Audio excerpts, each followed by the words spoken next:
Hi, it's Crystal with birthingandconsciouschoice.com. Today I want to talk a little bit about the concept of changing your beliefs. Most people growing up, they're told what to believe. Beliefs are something that, kind of go along with a religion or a church, or maybe even just a lifestyle. But generally, you adopt the beliefs of your parents and those around you, and you don't tend to question them a lot until maybe you're, finding some cognitive dissonance that makes you feel like maybe believing this thing is not what you want to believe. It's not making you happy or serving you well. For instance, a belief in the virtue of hard work can either serve you very, very well in helping you to get a good job, or it can serve you kind of unpleasantly if you're stuck in a job that you really kind of hate and you would love to leave, but you feel like it would be irresponsible because of your beliefs about the meaning of work and responsibility. So sometimes your beliefs might not be serving you well.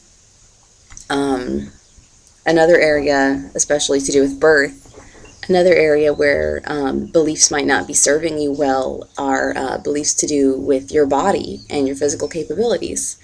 Have you ever noticed that a lot of times people who are sick a lot talk about being sick a lot, and they put a lot of mental energy and emotion towards, oh, I hope I don't get that cold, oh dear, what if, I think I ate something funny, my stomach hurts.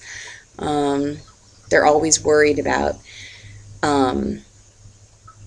being sick, whether it's in the past or in the future. They're talking about, ailments they used to have or things that they're afraid of catching.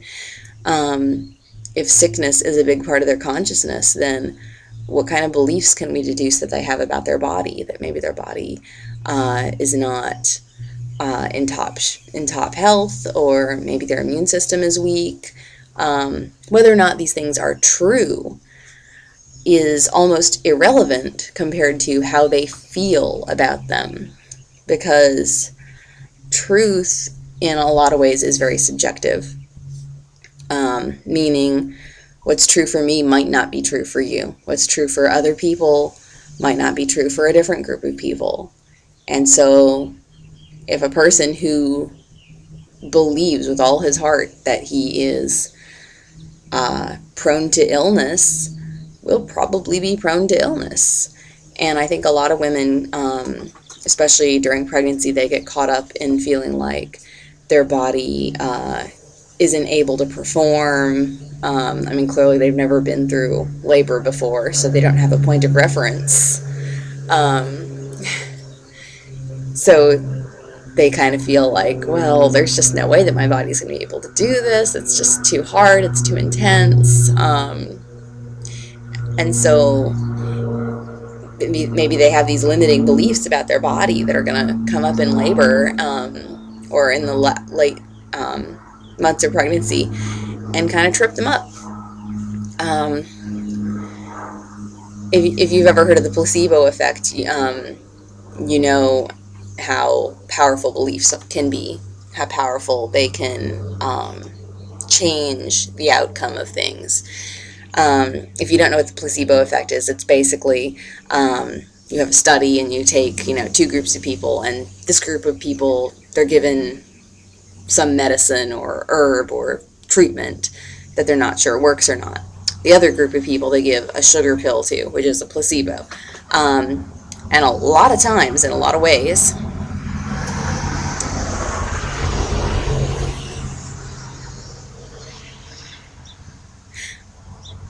the placebo affects the people's health, wellness, well-being, whatever it is, in similar ways, if not sometimes better, than the treatment or the drug that they were trying to see if it worked. And it all comes down to, it's the power of your thoughts. It's the power of the collective consciousness of the human mind affecting how you feel about it. Because if you think this little pill is a magic pill, it's going to make you well, it doesn't matter if it has sugar in it or not. You're going to see some benefit because you're feeling like every time you go to that bottle and you take that pill, you're feeling like, I'm doing something positive for my body. This is healing me. I'm going to get better soon. So going through the motions and doing something about it is actually very helpful and beneficial and healing, regardless of whether the actual science or chemistry makeup of that pill is going to really do anything specifically biochemically in your body. It really comes down to the power of your thoughts are shaping your reality. So back to beliefs. A lot of people feel like beliefs can't be changed, but that's actually not true. It's a process. It is difficult a lot of times because we don't even know what kind of beliefs we have usually accumulated over the years. We might not be fully conscious or aware of the fact that, for instance, we believe certain things about groups of people, or certain things about different religions or nationalities or things like that. We're not even fully conscious of these kind of things. And that's, of course, how stereotypes get perpetuated too.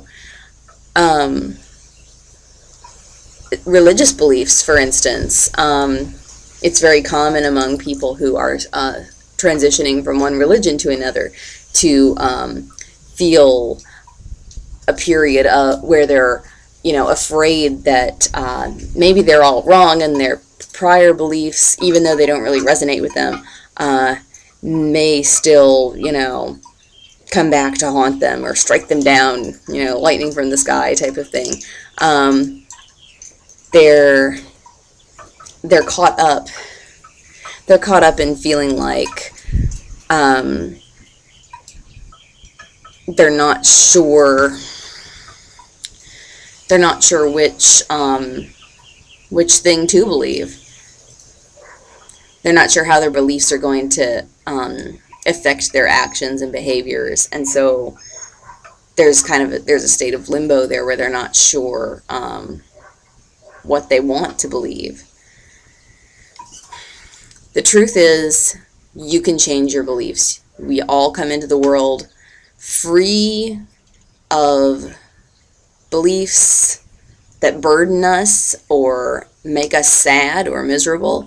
If you hold a bunch of beliefs that are collectively dragging you down, why should we not be, feel empowered to release those beliefs and change them, adopt new ones?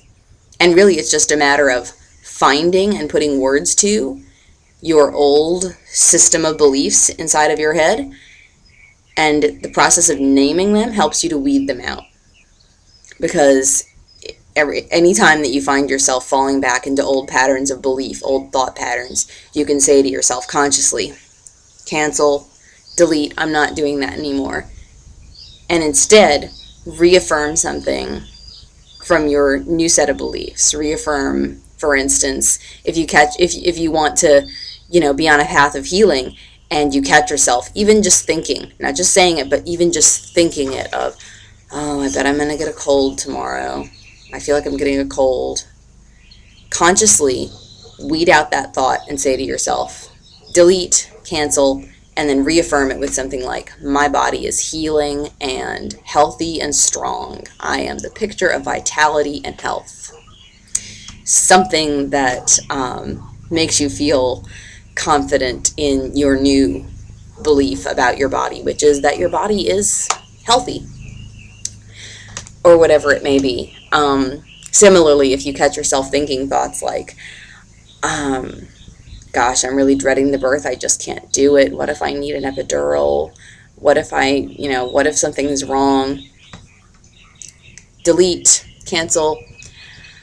My body is strong and capable, and I am come from a long line of women who have been giving birth for thousands of years, millennia. and I can do this. Or whatever it takes to, whatever resonates with you.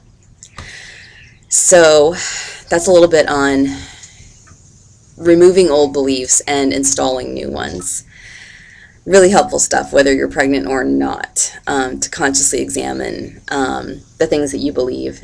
A lot of times we just hold our beliefs somewhere in our subconscious, not really being fully aware of what we believe, whether or not it's congruent with all the other things we believe. It's good to drag these things out into the light, examine them, turn them over,